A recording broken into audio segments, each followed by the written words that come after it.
कृषि कानूनों को लेकर संसद में आज भी हंगामे के आसार हैं। कल विपक्ष के शोर शराबे के चलते राज्यसभा की कार्यवाही नहीं चल सकी। वहीं लोकसभा में भी विपक्ष के नेताओं ने किसानों का मुद्दा उठाया था। इस बीच कृषि मंत्री नरेंद्र सिंह तोमर ने कहा कि सरकार किसानों के मुद्दे पर चर्चा के लिए तैयार है। सरकार सदन के भीतर भी और सदन के बाहर भी हमेशा चर्चा के लिए तैयार रही है।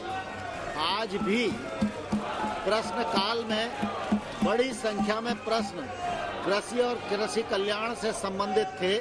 माननीय अध्यक्ष महोदय, आपने भी आग्रह किया अगर आज प्रश्नों पर चर्चा होती तो मैं समझता हूं आधी चर्चा पूरी हो गई होती, लेकिन सदस्यों ने ध्यान नहीं दिया है। ये सदन का समय बर्बाद हो रहा है। किसानों के आंदोलन के बीच दिल्ली के तीनों बॉर्डर पर पुलिस की नाकेबंदी से किसान नेता भड़क गए हैं। किसान नेताओं ने कहा कि सरकार ने अन्नदाताओं की राह में कांटे बिछाए हैं। हालांकि दिल्ली पुलिस कमिश्नर ने कहा है कि सुरक्षा घेरे को मजबूत करने के लिए प्रशासन की ओर से इस तरह के कदम उठाए गए हैं। दिल्ली पुलिस ने एक वीडियो जारी कर दावा किया है कि किसानों के आंदोलन के दौरान मंच पर भड़काऊ भाषण दिए जा रहे हैं, जिसके चलते बीते दिनों हिंसा भड़की।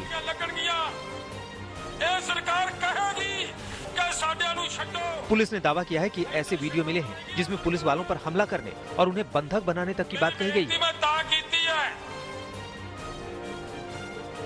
जे ਤਾਂ ਤੁਸੀਂ ਡਾਂਗ ਸੋਟਾ ਵਰਤ ਲਿਆ ਤਾਂ ਤੁਸੀਂ ਕੀ ਬਣ ਜਾਓਗੇ। आंदोलन के बीच राष्ट्रीय किसान महासंघ के नेता और किसान मोर्चा के कुछ सदस्यों ने दिल्ली में एनसीपी अध्यक्ष शरद पवार और शिवसेना नेता संजय राउत से मुलाकात की। किसान नेताओं ने शरद पवार से कहा कि वो विपक्षी नेताओं से बात करें और फिर किसानों के प्रतिनिधियों की पीएम मोदी से मुलाकात कराने की कोशिश करें ताकि किसानों के आंदोलन का हल निकल सके।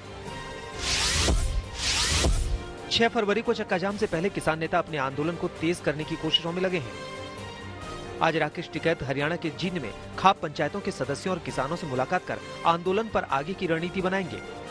इसके बाद राकेश टिकैत वहां एक जनसभा को भी संबोधित करेंगे।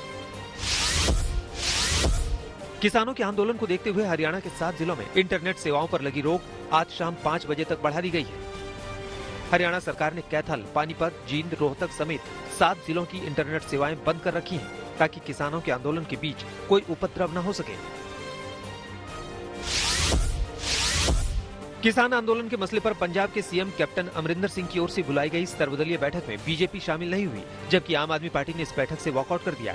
बैठक के बाद अमरिंदर सिंह ने कहा कि केंद्र सरकार को तुरंत तीनों कृषि कानूनों को वापस लेना चाहिए और किसानों की मुश्किलों का हल निकालना चाहिए। 6 फरवरी को किसानों के चक्का जाम का छत्तीसगढ़ के मुख्यमंत्री भूपेश बघेल ने समर्थन किया है। 26 जनवरी को ट्रैक्टर मार्च में हुए हंगामे के बाद अब किसानों ने 6 फरवरी को देश भर में चक्का जाम करने का ऐलान किया है। किसान दोपहर 12 बजे से 3 बजे तक चक्का जाम करेंगे।